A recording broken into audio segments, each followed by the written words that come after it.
All right, stock's a little bit of a hit there in the last 10 minutes, but we're hanging in. But yeah, it's kind of coming off a bit. Phil Streible joining us for Blue Line Futures, chief market strategist, my go-to man on Friday. Phil, we're fading a little bit. What happened?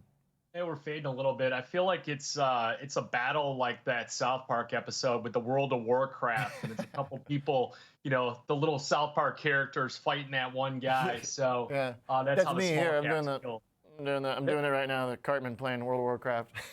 There you go. I mean, that was an incredible breakout to the upside. Definitely caught me off guard yesterday. I thought that number would have came in a little bit hotter than expected. So we were shorting, some of the Russell, at least I was, but it was balanced with like long gold, long silver, things like that. So just a really surprising move there, and just a massive squeeze to the upside. So we'll see if it can hold on there. I mean, it looks really good right now, the Russell to the upside. Okay. Yeah, the small cap move, I mean, just wild stuff, right? Awakened and now walking again. Is it a zombie, or what do you think, Phil? Should you ride with it? That was the argument that when you start looking at like third-party independent research, their big argument is It's that two-thirds zombie. High inflation environment, high interest rate environment, small caps are not the play at all. That's that's what they recommend as short and things like that. They want to be long momentum. They want to be long, mega cap growth and things like that. So it was just a big rotation yesterday. People are trying to front run, the next kind of narrative or the next like few quarters out. And they really believe that the Fed's going to cut rates. I mean, it's a 90% chance, even after today's PPI number, that the Fed will make its first interest rate cut at September 18th. Yeah. Okay. And as that sort of firms up, then, I guess Jackson Hole becomes important as kind of like Powell's opportunity to lay the groundwork.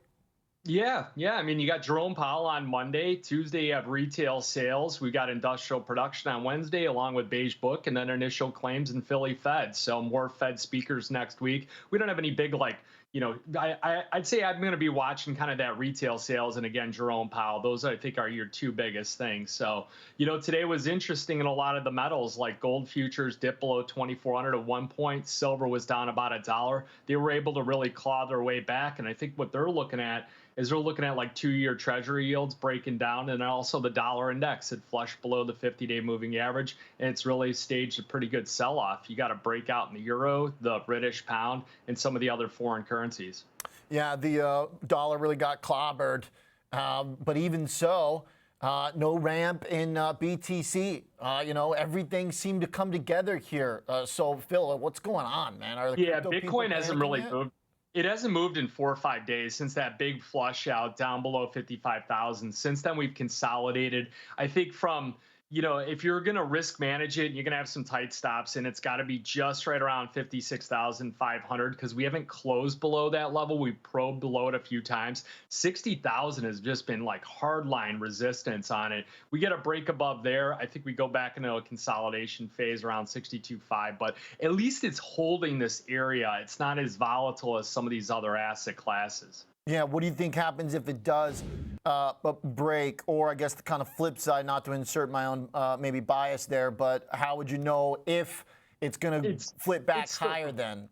Yeah, it's tough. It just doesn't, there's just not a lot of flows into it at the moment. That's the same thing. We ask the same questions with like a lot of different markets out there. Like two questions that every gold, should be on every gold trader's mind is how much of the interest rate cut is priced into the market, and then when will ETF investors flow back in? And it's, gold makes new all-time highs. The ETF investors come back in. They chase momentum. They start broadening out. They buy silver and things like that. On Bitcoin, it's got to be a break back above some of these, higher levels. We got to get back over like 65,000, which is the 50-day.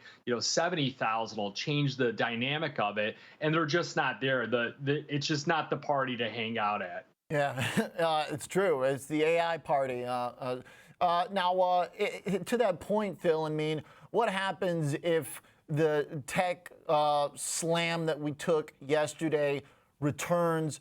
because then it's like if Bitcoin couldn't rally when tech stuff and growth themes were ramping up, I mean, what happens if that trade unwinds? Like, I mean, Well, yeah, I was kind of that was something I was watching yesterday. It was like, what is the reaction function to some of these big sell-offs? And it looks like it is just primarily focused around, some of the indices, and it's not really affected other things like where people are going to, start liquidating some of these other asset classes. I mean, gold was able to rally, and really, if people are going into the small caps, you think they'd be taking much more risk on because frankly, I got more confidence in something like Nvidia or Apple versus some of these, tiny small caps. But it is nice to look into your portfolio and see these couple dollar stocks that were kind of left for dead starting to get, a little bit of being revived a bit. yeah, the Lulu trade, the solar trade, like some of that stuff that was way down there. Not an endorsement, but my favorite one is SoundHound because ever Oh, right, the yeah. video announced they had some holdings in it. It's a few bucks. It popped up. I kind of thought that was a fun trade too because I'm a big like voice to text guy, and they've got the best technology for that. Yeah. So I love that too. I mean, again, not an endorsement. I just think it's fun to watch and play around with. Yeah, went from $4 to $6. Good call. I missed that this week. All right, thanks, Phil. Have a great weekend. You too, bud. Phil Streible, Chief Market Strategist at Blue Line Futures. We got a great big picture panel coming up.